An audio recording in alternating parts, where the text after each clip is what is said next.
아이고. 자, 앞서 이 파동함수의 일반꼴을 이렇게 표현을 한 다음에 얘가 연소함수라는 조건으로 A는 0이 됐고 B는 0이 될 수 없으니까 안에 들어있는 K가 이런 조건을 만족해야 된다고 했어요. 그리고 이때 요 N이 뭐가 돼야 되고요? 자연수가 돼야 되고요. 그래서 이제 그 앞서까지의 모든 결론을 이렇게 이제 수식으로 표현해 보았어요. 그래서 이제 그 다음 해볼 과정은 뭐냐면 노멀리제이션이라고 하는 과정인데 노멀리제이션 우리말로 뭐예요? 우리말로 정규화가 되겠죠. 자, 정규화의 뜻이 뭐죠? 정규화의 뜻이 뭐예요? 파동함수는 그 자체로는 물리적 의미가 있다 그랬어요? 없다 그랬어요? 물리적 의미가 없고 그 연산자를 통한 연산을 통해서만 필요한 물리량을 얻어낼 수 있다고 했죠. 그리고 또 하나 파동함수의 중요한 성격은 그 녀석으로부터 그 확률 밀도함수를 표현하고 확률 밀도함수를 전 영역에 대해서 적분을 하면 뭐가 된다? 해당 입자를 발견할 확률이 된다고 했어요. 기억나죠? 그래서 어떻게 되느냐? 이것으로부터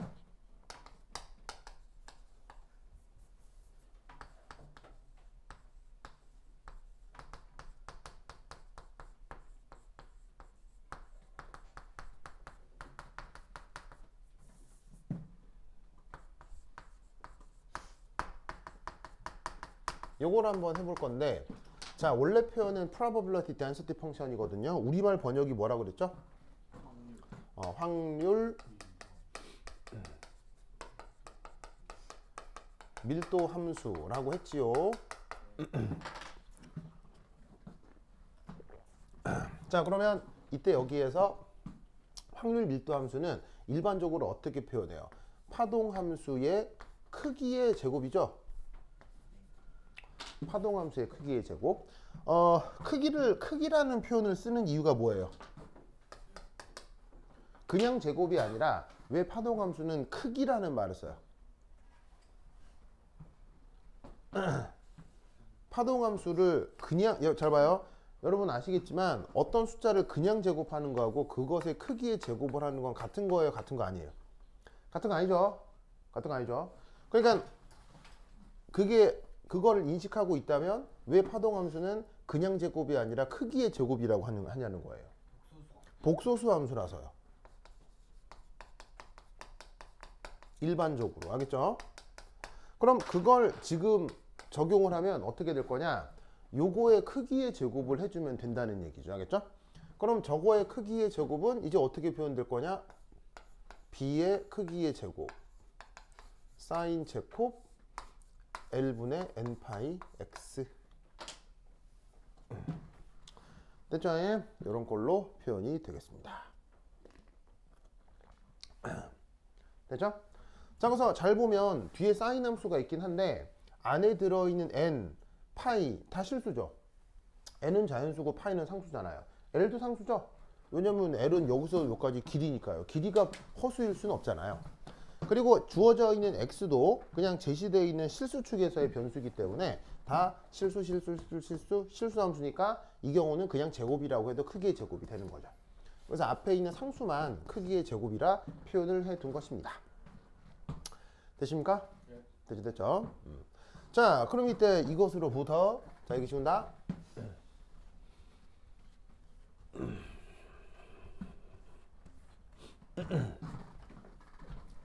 두 번째 이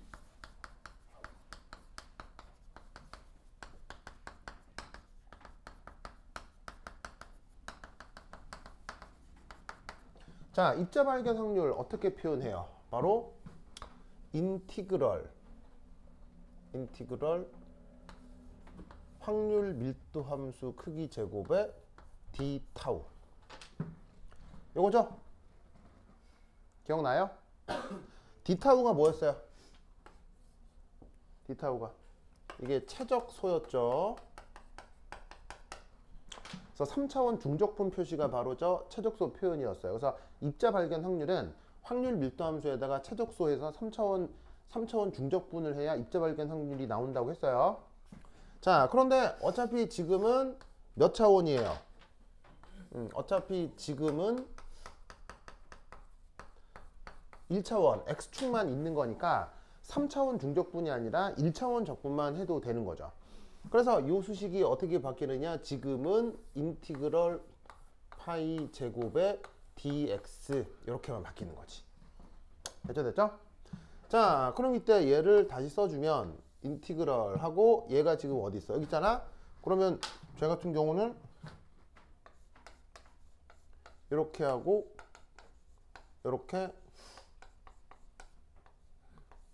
이렇게 해서 x에 대해서 미분해 주면 되는 거지. 맞습니까? 됐죠? 지금 이렇게 바꿔주면 되는 거죠. 그런데 이게 뭐라고 그랬어요? 입자 발견 확률이라고 했잖아요. 그럼 그 입자 발견 확률을 만약 마이너스 무한대에서 플러스 무한대, 마이너스 무한대에서 플러스 무한대, 마이너스 무한대에서 플러스 무한대 하면 이 값이 뭐가 돼야 돼요? 1이 돼야 되죠? 이게 바로 노멀리제이션이라고 하는 것의 수학적 배경이죠. 그래서 플러스 무한대에서 마이너스 무한대의 의미가 뭐예요? 전 우주 혹은 전 영역이라는 뜻이죠. 그렇죠? 그러니까 해당 입자가 우리 우주 어딘가에 있다는 말은 틀릴 수 있어요? 무조건 맞는 말이에요? 무조건 맞는 말이죠. 그러니까 무조건 맞는 말의 표현을 수학적으로 이렇게 표현을 하게 된다, 이런 말이에요. 알겠죠? 그런데 지금은 함수 성격이 어떻게 돼요? 함수의 성격이 0보다 작은 위치에서는 파동함수 자체가 그냥 0이 돼버렸죠. 왜? 위치 에너지가 무한대니까.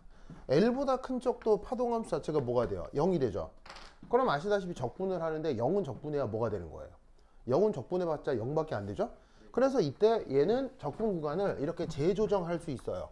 바로 함수 자체가 0이 돼버리는 구간이 있기 때문에 바로 0에서 L까지만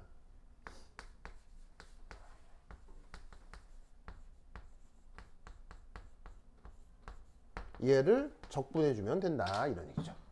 0보다 작은 구간에서는 이 알맹이가 0이 되고요. L보다 적분 구간이 큰 구간에서도 0이 돼버리니까 0 적분해봐야 뭐 상관이 없잖아요. 의미가 없잖아요. 그러니까 0에서 L까지만 적분을 해주면 이 계산을 완결을 할 수 있다, 이런 말이에요. 뭔 말인지 아시겠죠? 자, 그러면 저 정도 적분은 여러분이 할 수 있느냐? 네, 할 수 있을 거예요. 나는 저 사인 함수 제곱한 거 그 왜 뭐 사인 코사인 막 법칙 뭐 그런 거 있잖아요. 근데 나 까먹은 지 오래됐거든요. 근데 뭐 이거 하면 뭐 코사인 이시타인가 뭐 그렇게 바뀌잖아요. 맞나? 뭐 이게 사인이나 코사인 제곱되면은 뭐 코사인 이시타 이런 걸 바뀌잖아. 해가지고 적분하면 뭐 금방 나올 거예요. 그리고서 L 넣고 0 넣고 하면 최종 결과가 나올 텐데 그 결과가 아마 이렇게 나오는 것 같아요. 바로 상수 B제곱은 그대로 있고 정적분까지 맞추면 L 나누기 2 요런 꼴이 될 것입니다. 알겠죠? 그래서 정적분은 여러분들이 알아서 하시고 크게 어렵지 않은 적분으로 내가 알고 있거든요. 뭐 이렇게 바뀌어가지고 0 한 번 넣고 L 한 번 넣으면 이게 뿅 예쁘게 나올 거예요. 알겠죠? 준탕아 이거 이렇게 할 수 있죠? 할 수 있죠? 그래요. 그래. 윤주도 알겠죠? 그래요. 자, 그래서 이 적분 결과가 이건데 이게 결국 뭐가 돼야 돼요? 이게 결국은 등호에서 1이 돼야 되겠죠? 그래서 이때 여기서 알 수 있는 사실은 뭐냐면 B제곱이 L분의 2 이것이 됩니다. 무슨 말 알겠죠? 알겠죠? 자, 그러면 이때 하나 알아둘 거, 이거는 양자역학에서 그냥 인정하고 항상 쓰는 건데 뭐냐면 상수는 편의상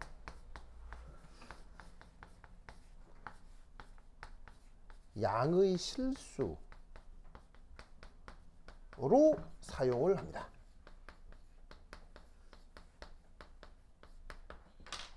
자, 무슨 말이냐면 앞에 붙어 있는 B는 원래 어떻게 도입됐던 거예요? 미분방정식 풀면서 임의의 상수로 도입이 됐던 거잖아요. 상수 자체에는 특별한 물리적 의미가 있었어요, 없었어요? 없죠? 그냥 노멀리제이션만 만족해주는 임의의 상수이기 때문에 상수를 정할 때 허수로 정할 수도 있고 뭐 음수로 정할 수도 있고 다 좋지만 허수, 음수가 편해요? 양수가 편해요? 양수가 편하니까 저 파동함수 앞에 붙어있는 임의의 상수는 그냥 양의 상수로 정해주는 암묵적인 룰들이 있어요. 암묵적으로 그냥 그렇게 해줘요. 왜냐면 그렇게 해도 함수의 의미가 바뀌는 건 아니니까. 그래서 이따 여기에 있는 b를 어떻게 표현을 해준다? 요 b는 바로 루트 2 나누기 l 이런 걸로 표현을 해준다. 알겠죠? 그래서 최종적으로 여기서 나타나는 요 입자의 파동함수가 이런 걸로 나타나게 되었습니다. 됐죠? 됐죠? 자, 그럼 이제 이걸로부터 그 다음 5 외준다. 아, 예, 예. 그 사인 앞에 원래 i가 있었는데 어. 그걸 포함해서 b로 한 거예요. 그렇죠. 그러니까 i까지 포함돼서 뭐인지 모르는 거예요. 뭐인지 몰랐다. 그러니까 예를 들면 아까 뭐 i의 a 빼기 b 요거를 뭐 i로 했잖아요. 여기 i 있으면 여기 뭐 어딘가 i 있겠죠. 무슨 말인지 알겠어요? 그러니까 진짜 임이니까 뭔지 아무도 모르는 거예요. 몰라서 그냥 최종적으로 구할 수 있으면 허수 말고 실수인데 실수 중에서도 양수로 그냥 정하자라고 하는 대강의 룰이 있어요. 왜냐면 함수 자체의 의미가 바뀌는 건 아니라서. 그래서 편의상 이렇게 간단하게 상수를 이렇게 표현해 줍니다. 자, 그러면 최종적으로 함수가 이제 이렇게 결정이 됐죠. 그럼 이 녀석의 성격을 좀 살펴볼 텐데,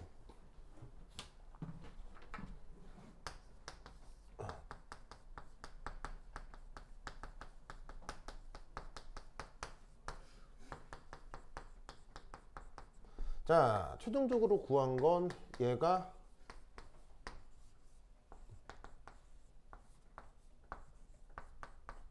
이렇게 되는 거죠. 보이숑? 자, 그럼 이때 여기에서 n은 1, 2, 3 자연수인데 이 파동함수의 이제 묘한 성격을 한번 살펴보도록 하겠어요. 뭐냐? 이겁니다. 여기에 있는 입자의 어떤 성격을 파동함수로 표현한 건데 그 파동함수가 이 입자의 뭐가 된다? 물질파가 된다라고 생각을 한다면 한번 말을 한번 써볼게요. 그러면 이 파동함수는 지금 해당 입자의 물질파 표현이 된다라고 저번 시간에 말씀을 드렸죠. 그럼 해당 입자의 성격을 물질파 표현으로 바꾼다. 그럼 이때 n이 뭐가 된다는 얘기? n이 1일 수도 있고 2일 수도 있고 3일 수도 있는데 그게 함수적으로다가 어떻게 표현되느냐? 이렇게 표현될 겁니다. 이렇게 해서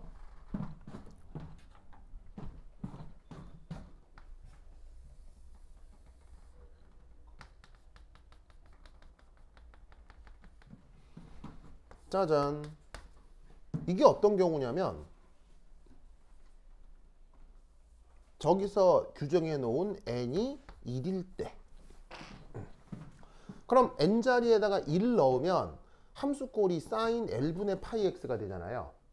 그럼 sin l분의 파이 x인 상태에서 x 자리에다가 l을 넣어주면 sin 파이가 되니까 여기가 sin 파이의 함수값이 되는 거죠. 그럼 sin 파이의 함수값은 진폭이 0이 되잖아요. 그럼 그걸 감안해서 이때 나타나는 파동함수를 이런 꼴로 표현할 수가 있다는 얘기죠. 알겠죠? 그래서 진짜 이제라도 1 넣고 x에 대해서 함수 그리면 요런 꼴에 진동하는 파형이다 라고 생각해 볼 수 있어요. 알겠죠? 두 번째는 만약 n이 2다. 그러면 요 자리에다가 2 넣고 얘를 그려볼 수 있다는 얘기죠. 그럼 2 넣고 l분의 2파이라고 하고 x에 대해서 저 파형을 그리면 어떤 꼴이 나오느냐? 이런 꼴이 나옵니다. 이런 꼴이 나올 겁니다. 그리고 n 이퀄 3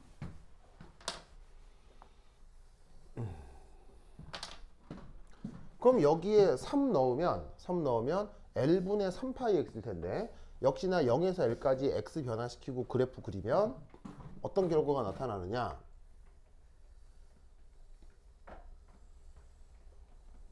이런 꼴의 파형으로 정상파를 표현할 수 있습니다.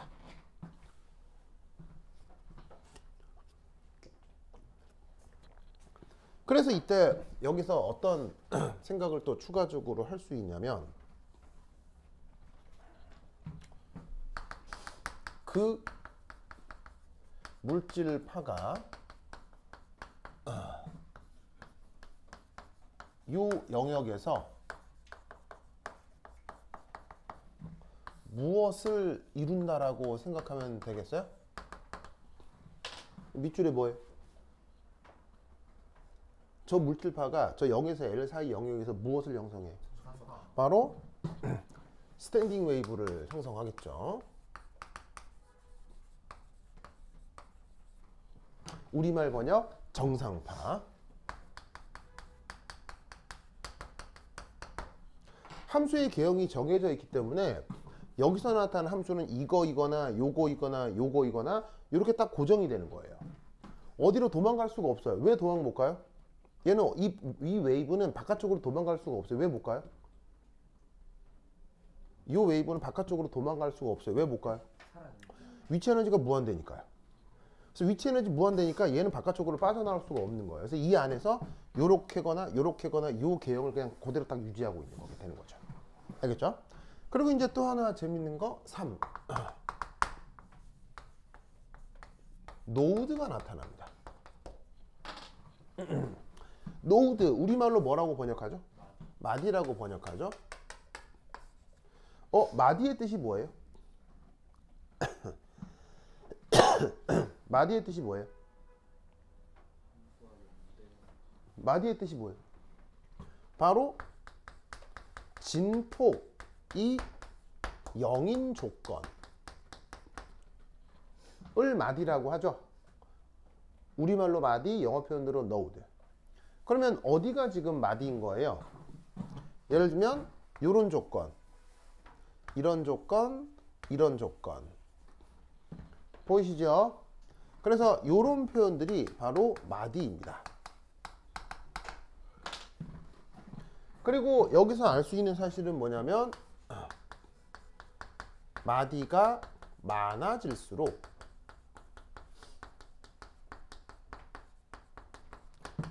더 고에너지 상태인 거죠.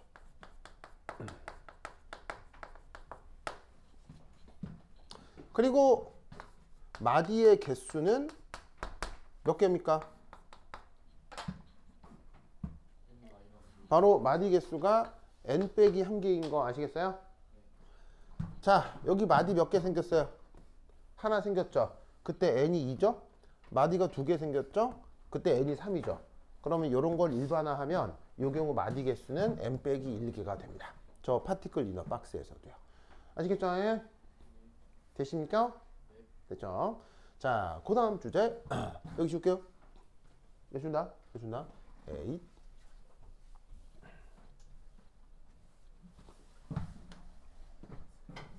육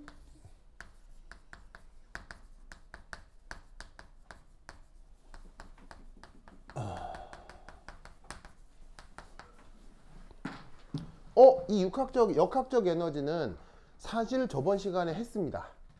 파티클 이너 박스에서 역학적 에너지 어떻게 구하는지 저번 시간에 했었거든요. 어떻게 했었죠? 기억나요? 기억나요? 물질파가 있을 거고요.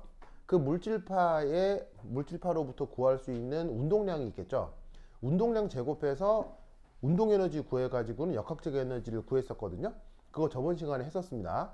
그거 시험 나올 수 있으니까 굉장히 유명한 접근 방법이니까 저번 시간 수업 내용 꼭 보도록 하고요. 지금은 파동 방식 풀이를 통해서 역학적 에너지를 또 한번 구해 보겠어요. 결론은 달라야 되겠어요? 같아야 되겠어요? 결론은 당연히 같아야 되겠죠? 자, 그러면 어떻게 구하느냐? 앞서 우리는 어떤 걸 알았냐면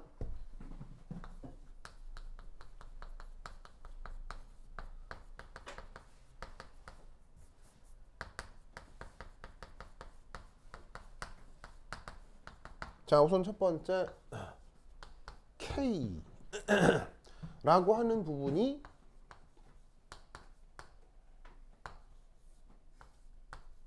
짜잔 뭐 이렇게 쓸까? 그리고 이거 기억납니까? 기억나요? 자, 원래 K를 어떻게 치환했어요? 요런 꼴로 치환했었잖아요. 요런 꼴을 K라고 치환을 했죠. 이제 얘는 안녕. 그리고 아까 파동함수 파이에서 B 사인 KX 일 때 KL 넣은 게 N파이가 돼야 된다 라는 조건이 있었잖아요. 이 조건으로부터 K는 L분의 N파이 됐죠? 이렇게 바꾸어 낼 수 있어요. 그래서 얘는 원래 치환 표현이었고 얘는 이렇게 그 뭐냐면 경계 조건 알아내다가 구해낸 거고요. 아이고 그러면 얘하고 얘하고 어떻게 되는 얘기예요? 이거 같다는 얘기네.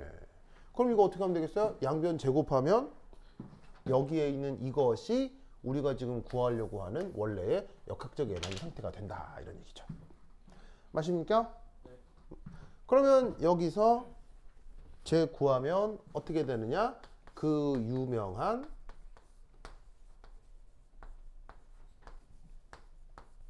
요꼴이 된다 이런 말이죠.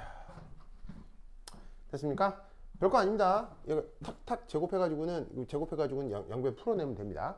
아 그리고 당연히 H 바의 뜻은 뭐예요? H 바의 뜻은 H 바의 뜻은 플랑크 함수를 2파이로 나눈 게 바로 H 바의 의미죠. 그럼 여기 파이 있죠. 여기 파이 있죠. 약분되면서 파이가 없어진다고요. 그래서 그거 감안하면 최종 결과는 이게 나타납니다. 이게 저번 시간에 역학적 에너지 구했던 결과와 같다 다르다? 완전히 같다. 당연히 이때도 여기 있는 이 N 이게 뭐냐? 자연수여야 하고 그래서 N1 1 넣으면 이게 1 들어가고 요 정상파의 역학적 에너지가 되는 거고요. 2 그래서 2 넣으면 요 역학적 에너지에 요 정상파의 역학적 에너지 표현이 되는 거죠. 알겠죠? 알겠죠? 됐죠? 그 다음 두 번째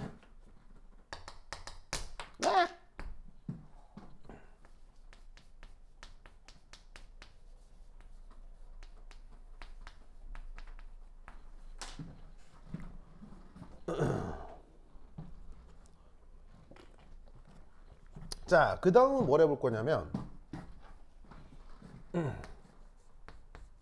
이걸 계산해 볼 거예요. 그럼 이게 뭐냐?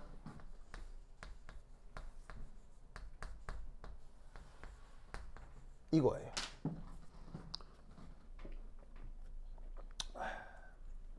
그래서 어떤 상태와 그 다음 상태의 에너지 차이. 그래서 왜 갭이란 말을 쓰죠, 그렇죠? 갭, 그 틈 이런 뜻이잖아요. 그래서 이제 에너지와 에너지 사이의 차이를 보통 전문 용어로 갭이라는 말을 씁니다. 그래서 지금 배우진 않지만 고체 내부의 그 전자 에너지 상태를 밴드라는 표현으로 표현하기도 하거든요. 그래서 이제 밴드와 밴드 사이 에너지를 밴드갭 에너지라고 하기도 하는데, 여하튼 물리학에서 많이 쓰는 표현 중에 하나가 저 갭인데, 어떤 상태와 그 다음 상태의 에너지 차이를 뜻합니다. 자, 그러면 저렇게 정의만 됐다면 이제 쟤를 계산하는 건 굉장히 어려운 겁니까? 그냥 뭐 아무나 할 수 있는 겁니까? 아무나 할 수 있는 거죠. 자, 그럼 계산을 해볼까요?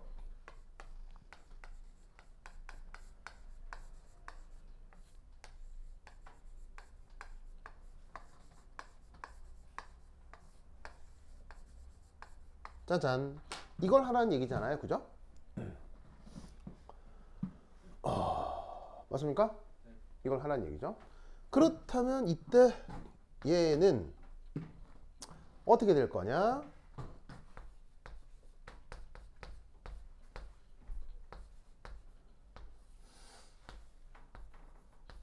짜잔. 이렇게 되겠죠.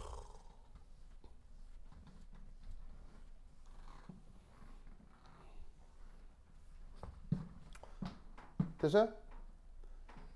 뭐 아무것도 아니죠. 아무것도 아니죠.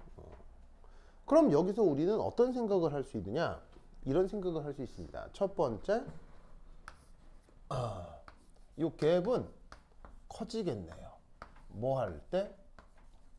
n이 커질 때. 맞습니까? 즉 뭐냐면 n이 커지면 갭이 커진다. 뭔 말이냐? 1, 2 사이의 갭이 더 커요? 2, 3 사이의 갭이 더 커요? 2, 3 사이의 갭이 더 크다는 얘기예요. 즉 1, 2 사이의 차이보다 2, 3 사이의 차이가 크다. 그래서 이 파티클 이너 박스는 위로 올라갈수록 에너지 갭이 점점 커지는 에너지 준이라는 얘기예요. 알겠죠? 그걸 이제 간단하게 수식으로부터 살펴볼 수 있고요. 두 번째, 사실 이제 이게 중요한데, 바로 얘는 3, 아예 따로 떼서 하나 쓰자. 3, 바로 이 델타 E가 0이 됩니다. 뭐 할 때? 저 델타 E가 0이 될 수 있나요?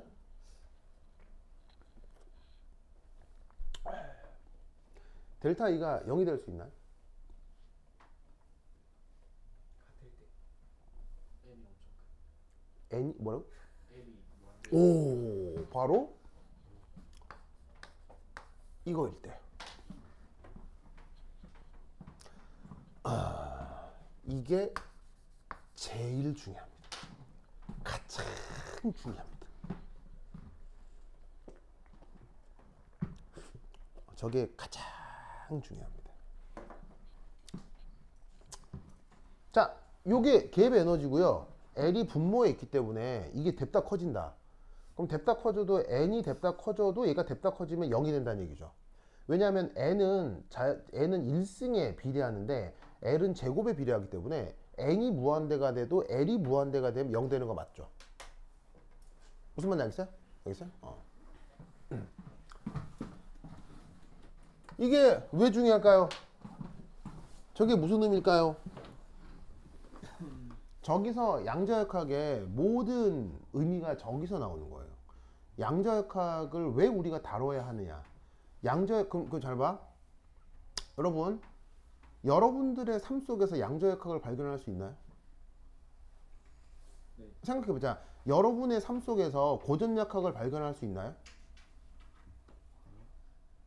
맨날 발견하잖아요. 뭐만 타면? 자동차만 타면요. 왜? 급가속, 급출발. 급정거, 급가속 하면 관성력 느끼죠. 그게 바로 우리가 매번 그 고전역학을 평소에 느끼는 거죠. 경험하는 거죠. 그러면 여러분들 물을게요. 여러분 삶 속에서 양자역학을 경험하나요? 휴대폰이 자, 여러분의 삶 속에서 양자역학을 경험하나요? 아, 휴대전화요? 그러면은 휴대전화가 개발되기 전인 200년 전에 사람들은 인류는 양자역학을 경험했나요? 양자역학이라는 말이 나오기 전에 사람들은 양자역학을 경험하나요? 네, 경험한다라는 게 저거예요. 그러니까 여러분, 양자역학의 핵심이 뭐예요? 양자역학의 핵심 확률. 바로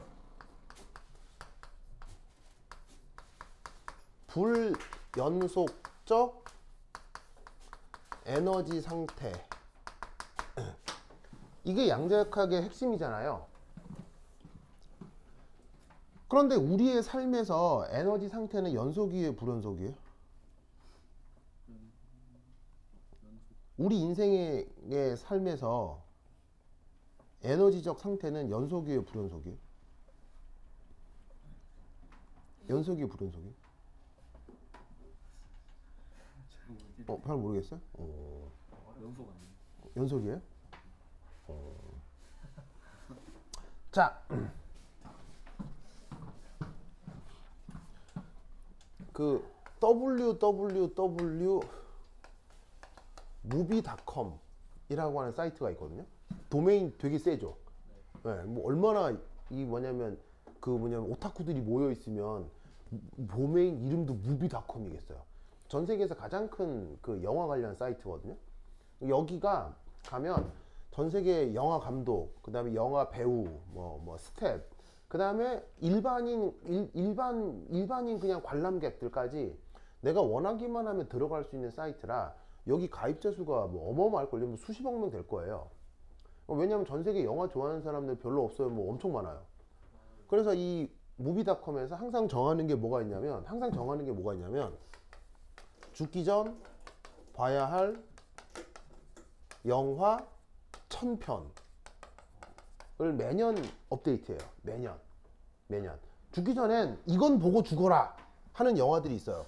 그것도 어떻게 정하냐면 회원 투표로요. 그래서 무비닷컴에 들어있는 회원들이 막 투표해가지고 이건 꼭 봐라 하는 걸 매년 정하거든요.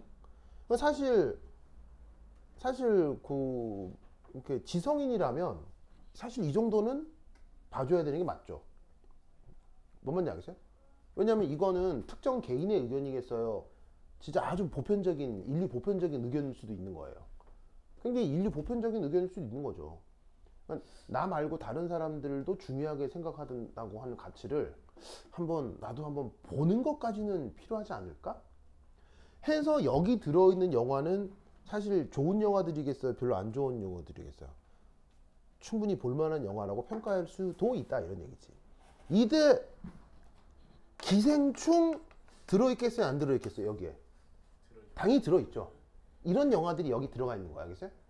들어있는데 기생충 전에 왜 전이라고 하냐면 기생충 때문에 전 세계적으로 한국 영화의 위상이 엄청나게 올라갔잖아요. 그 전에 전 세계 사람들이 한국 영화가 뭐야 이럴 때 말하는 거예요. 2000년대 초반 뭐 이럴 때 전 세계 사람들이 그냥 한국도 영화 만들어 뭐 이럴 때. 하지만 전 세계 영화 관계자들 그리고 영화 덕후들은 그 진가를 알던 영화 중에 하나가 바로 살인의 추억이에요. 바로 누구 감독? 봉준호 감독. 봉준호 감독은 그냥 감독이 아니에요. 전 세계적인 대가예요. 그래서 기생충 이전에도 살인의 추억이 여기에 들었다고요. 그런데 이 살인의 추억이 있기 전에 계속 들어갔던 지금도 들어있는 영화예요. 바로 올드보이입니다. 올드보이. 그래서 이 영화를 보지 않았다면 이걸 꼭 보시기를 추천드립니다. 당연히 19금이라 충분히 재밌을 거예요. 알겠어요? 네. 아주 자극적인 장면이 많기 때문에 굉장히 즐겁게 볼 수 있을 거예요. 그래서 이 영화 꼭 보셔야 됩니다. 알겠어요? 네, 그러니까 지성인이라면 봐야 돼요. 알겠어요? 19금이니까 꼭 보세요. 알겠죠? 이게 지성인이라면 꼭 봐야 되겠죠? 그래서 이 영화가 죽기 전 봐야 될 인류 1000편의 영화 중 지금도 계속 들어있는 있는 첫 번째 한국 영화예요. 한국 영화 중 죽기 전 봐야 될 1000편의 영화 중 처음으로 선정이 된 영화 올드보이예요. 뭔지 알겠습니까? 그러니까 이 영화가 전 세계 영화 팬들에게 영화 관계자들에게 어마어마한 충격을 준 거예요. 기회가 되면 꼭 보세요. 지금 봐도 촌스럽거나 그런 거 1도 없어요. 지금 봐도 굉장히 세련된 영화예요. 2000년 초반에 나온 영화인데 난 이 영화를 보고 막 진짜 막 감동을 했던 기억이거든요. 네. 기억이 되면 꼭 기회가 되면 꼭 보셔야겠죠. 보세요. 그럼 내가 갑자기 이 얘기를 왜 하느냐? 이 올드보이에 어떤 영화적 설정 중 이런 설정이 있어요. 여기 이제 승우가 있잖아요. 승우가 어느 날 친구들이랑 회식을 하고 술을 거나하게 먹고 아유 얘들아 그래서 승우는 나중에 부인도 있고 딸도 있어요. 가족도 있고 다 있고 그냥 건실하게 살아가는 그냥 아무 문제 없는 그냥 중년의 아빠 승우 뭐 그럴 수 있잖아요. 그렇죠? 아무 문제는 없는 그냥 평범한 아빠 승우. 그래서 어느 날 친구들과 술 한잔 하고 집에 가는 길이에요. 승우가 승우는 막 딱히 막 나쁜 짓도 안 해요. 뭐 꼴랑 하는 거야 뭐 무단횡령 정도? 뭐 겨우 그 정도 범죄를 저지르는 그냥 아무것도 아닌 평범한 사람이에요. 무슨 말인지 알겠어요? 승호가 생각할 수 있는 유일한 범죄는 뭐 무단횡단. 무슨 말인지 알겠어요? 그러니까 그렇게 사는 아주 평범한 사람이에요. 근데 어느 날 갑자기 술 먹고 집에 가자 이렇게 가는데 갑자기 무슨 승합차 하나가 끽 쓰더니 승호를 존나 패가지고 막 이렇게 보따리 싸가지고 확 납치를 하는 거예요. 이우진. 예? 그래서 이름 맞지 않아요? 맞습니다. 맞죠? 여기 빌런 이름이 이우진입니다. 네. 이우진. 그래가지고는 승호가 납치가 됩니다. 그럼 납치가 돼서 데리고 어디를 끌려가거든요. 끌려가는데 그 납치된 상태에서 납치한 사람들이 요구 조건이 아무것도 요구 조건이 없습니다. 뭐 사실 때리지도 않고요. 그 다음에 죽게 하지도 않습니다. 막 밥도 주고요. 어떤 이만한 그냥 원룸 같은 데 가둬두는 거예요. 근데 유일한 조건은 뭐냐면 그 방에서 나올 수가 없어요. 그리고 밥도 줘요. TV도 있고요. 네. 밥도 주고요.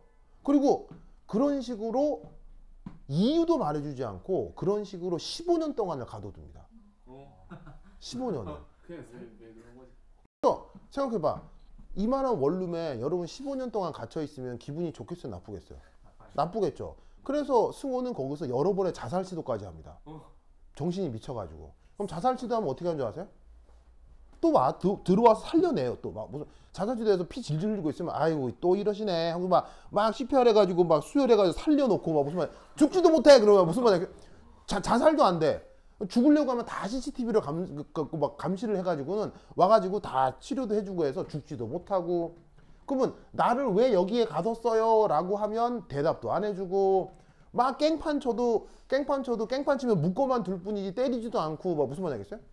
그런 식으로 15년을 거기 가둬둬요.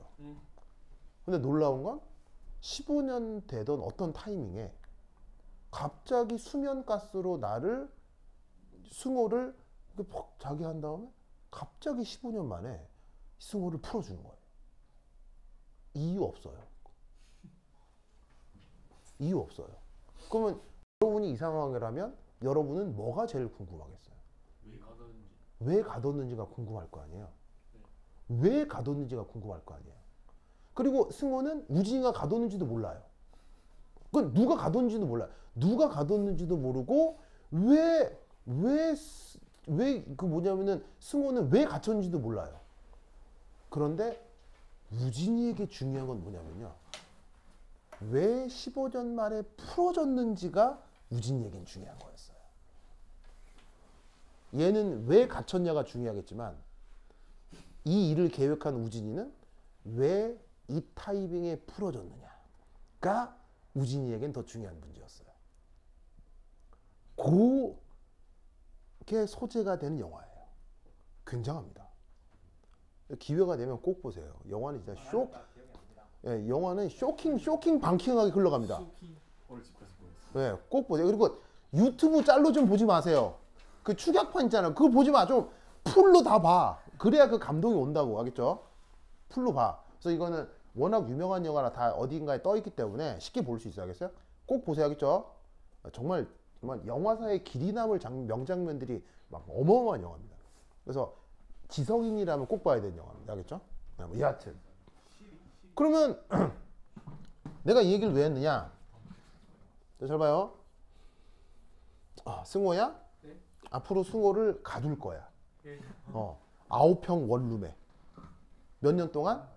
15년 동안. 기분 좋아요, 나빠요? 굉장히 우울하죠? 네. 자, 근데 또 다른 상황. 5대수였나? 네, 맞습니다. 5대수였습니다. 또 다른 상황. 승호야. 네. 내가 승호를 가둘 거야. 그것도 영원히. 지구에. 네. 지구에. 기분이 어때? 다 넣었어요. 지금 별로 좋은데요. 여러분 방금 이 차이를 알겠어요? 자, 봐요. 여러분 사실 지구에 갇혀 있죠? 네. 맞잖아요. 자, 지구에 갇혀 있는데 특별히 불편함 느껴요, 안 느껴요? 안 느끼죠. 그런데 여러분 가둬둘 건데 9평 방에 평생 가둬둘 거예요. 불편함 느껴요, 안 느껴요? 그거예요. 무슨 말인지 알겠어요? 여러분 이게 무슨 뜻이죠? 이게 무슨 뜻이에요? 차이요. 이게 무슨 뜻이에요? 이게 무슨 뜻이냐고?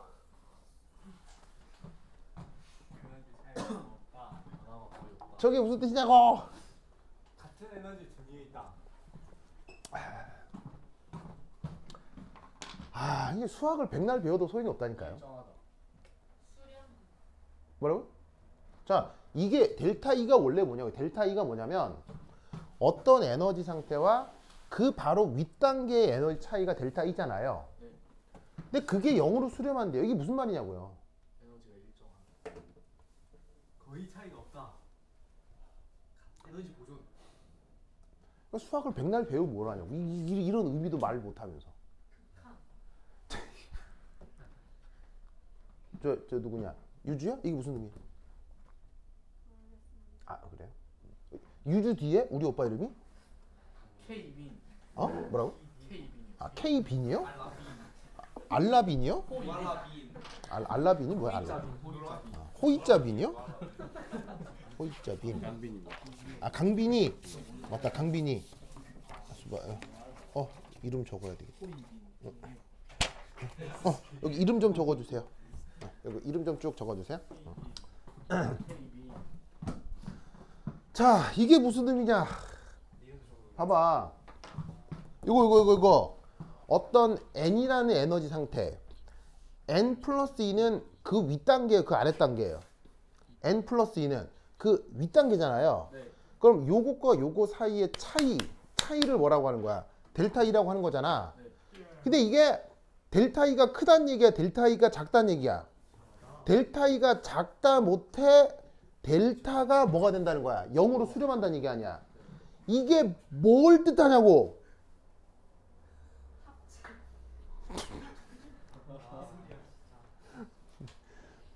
연수.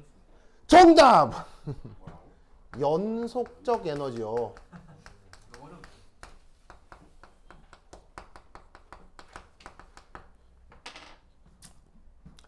연속적 에너지 상태요. 연속이다 불연속이다라는 말 알아요? 연속이다 불연속이다는 말 알아요? 네. 자, n은 자연수죠. 네. 자연수는 연속된 실수예요, 불연속한 실수예요? 연속. 자연수가 연속이라고요? 연속. 불연속한 실수잖아요. 그러니까 n이 허용하는 조건에서만 에너지가 나타난다가 불연속이잖아요. 네. 뭔 말인지 알겠어요? 그러면 여러분 잘 봐요. 0, L, 0L 사이에만 있죠? 0에서 빠져나와요, 못 빠져나와요? 못 빠져나오죠? L에서 빠져나와요, 못 빠져나와요? 못 빠져나오죠? 이럴 때 이런 입자를 뭐라고 불러요? 이런 입자를? 이럴 때 이런 입자를 뭐라고 해요? 속박돼 있다고 하죠. 여기서 나와요, 못 나와요? 9평 방에서 나와요, 못 나와요? 못 나오죠? 9평 방에서 못 나오는 이 녀석의 에너지 상태가 어떠냐고요?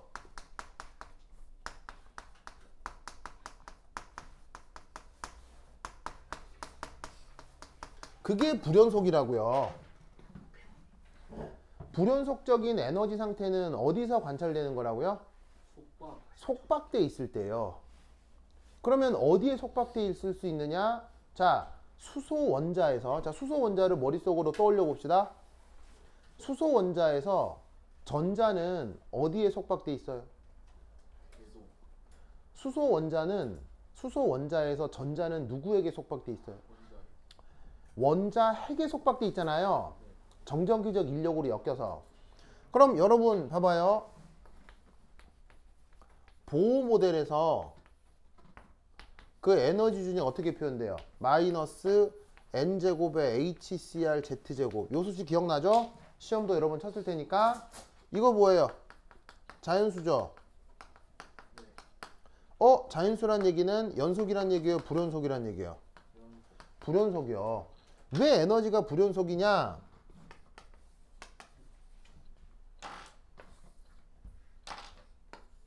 요런 식으로 전자가 원자핵에 어떻게 되어 있기 때문에 속박되어 있기 때문에. 알겠죠? 전자가 핵에 속박되어 있어도 에너지는 뭐가 된다? 불연속이 되는 거예요. 그런데 여기에 있는 이 입자는 어디에 속박되어 있어요? 얘는 어디에 속박되어 있어요? 어떤 공간에 속박되어 있잖아요. 공간에 속박되어 있기만 해도 어떻게 된다고요? 에너지가 불연속적이 된다는 얘기예요. 무슨 뜻인지 알겠어요? 그럴 때 우리는 뭐를 사용한다? 양자역학이라는 체계를 사용할 수밖에 없다는 얘기예요. 뭐만 알겠어요? 그런데 봐봐요. 이거는 속박돼 있는 거예요. 아니요. 자, 막 봐요. 승우를 가두는데 지구에 가둬요. 그러면 승우야 속박된 느낌이 나요? 무슨 느낌이 나요? 자유로. 이건 자유입자라는 얘기예요. 즉 입자가 자유로운 상태면 에너지 준위가 뭐가 된다? 연속적 에너지 준위가 나타난다는 얘기예요. 무슨 말인지 알겠죠? 그러면 여러분들한테 다시 물어볼게요. 여러분들의 삶은 자유로워요? 속박돼 있어요? 자유로. 아, 승우야 자유로워요? 아니요. 진정으로 자유로워요? 아니요. 예를 들면 여러분이 진정으로 자유롭다면 갑자기 지금 열심히 양자역학 공부를 하고 있잖아요. 그래서 갑자기 깨달음을 느꼈어. 그래서 이건 내 길이 아니야. 그래서 벌떡 일어나더니 선생님 안녕히 계세요. 인사를 꾸벅하고 그 길로 집에 가. 그리고 집에 가서 엄마를 앉혀놓고 엄마 앞으로 나의 꿈은 장원영이야. 나는 장원영 같은 연예인이 될래. 엄마 SM에 보내주세요. 라고 하면 엄마가 그래 너의 꿈을 존중하마. 내일 우리 엄마랑 손을 잡고 SM에 가서 연습생 시청을 하자. 라고 하시겠어요? 아니면 불가능해요? 그럼 다시 한번 물어볼게요. 여러분의 삶은 속박돼 있어요? 자유로워요? 속박돼. 철저하게 속박돼 있죠? 어디에? 자, 잘 봐요. 얘는 어디에 속박돼 있어요? 원자력. 핵에 속박돼 있죠? 네. 얘는 어디 속박돼 있어요? 공간에 속박돼 있죠? 인간은 어디에 속박돼 있어요? 인간은 어디에 속박돼 있어요? 바로 인간은 인간에게 속박돼 있죠. 다른 말로 문화요. 문화. 그래서 여러분 그 휴먼이란 말하고요. 인간이란 말이 이거 다른 말인 거 아세요? 이게 같은 말이 아니에요. 같은 말이 아니고요. 봐봐요. 휴먼은 뭐냐면 그냥 요 하나의 개체를 뜻하는 아주 단순한 말이에요. 근데 인간은 뭐냐면요. 휴먼을 얘기하는 게 아니고요. 휴먼과 휴먼 사이를 얘기하는 거예요. 휴먼과 휴먼의 이건 관계를 뜻하는 말이에요. 즉 아예 동아시아 사람들은 인간을 인간 개체로 보고 있지 않은 거예요. 인간의 의미를 인간과 인간의 관계로서 인간을 보는 거예요. 근데 서양 사람들은 인간을 인간 개체로만 생각하는 거죠. 말 뜻에서. 그래서 인간이란 말과 휴먼은 다른 말이에요. 무슨 말인지 알겠죠?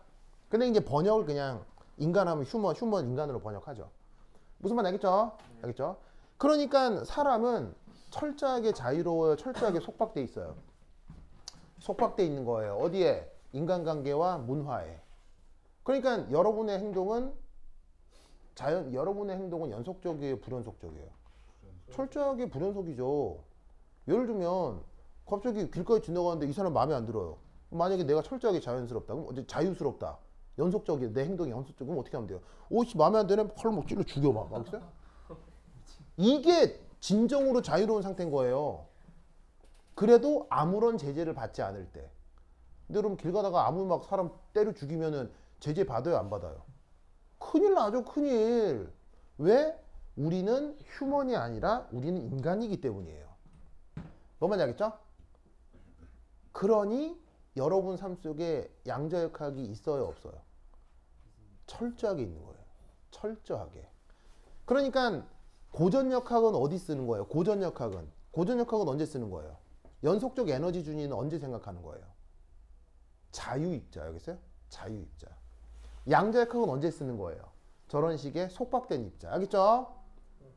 그렇다면 인간도 양자역학의 연구 대상이 되는 거예요. 무슨 뜻인지 알겠죠? 그걸 보여주는 내용이에요. 그래서 이걸 논술해 보라 라고 하는 어떤 교사의 문제가 있었어요. 여러분 학교는 아니었는데 저걸 논술해 보라는 내용을 세종과학고에서 한번 낸 적이 있어요. 무슨 의미인지 알겠죠? 이해하셨어요? 그래서 나는 자유란 말을 굉장히 싫어해요. 자유는 존재하지 않아요. 인간으로 태어난 이상. 뭔 말인지 알겠어요? 그러니까 뭐 자유롭기를 열망하는 거지 자유는 존재하지 않아요. 그래서 왜 무슨 정치 구호 중에 자유 대한민국 뭐 이런 말 쓰는 거 있잖아요. 뭐 자유민주주의 이런 말 들어본 적 있죠. 내 입장에서는 그거 다 위선이에요. 위선이에요. 민주주의는 자유로운 거예요. 민주주의가 자유롭다면 민주주의 사회에서 내가 아무나 살인해도 된다는 얘기예요. 근데 그게 가능해요, 불가능해요? 불가능하죠. 민주주의와 자유는 관계가 있는 말이에요, 전혀 무관한 말이에요. 완벽하게 무관한 거예요.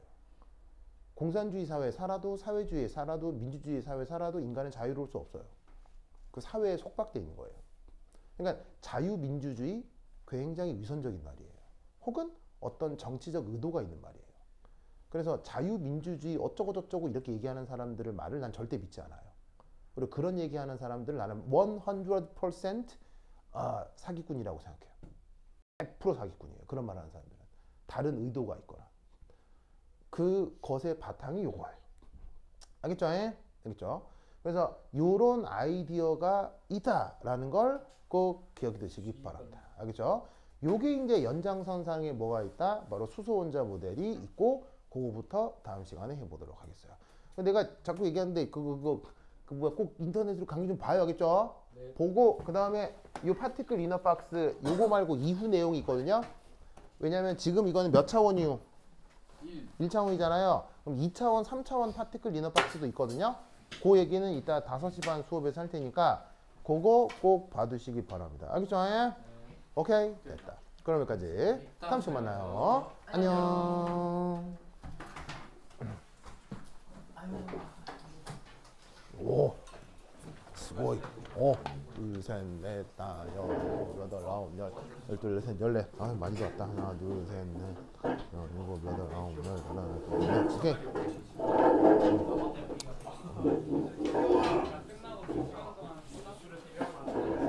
오, 승우 얼굴 나왔다. 없어졌다.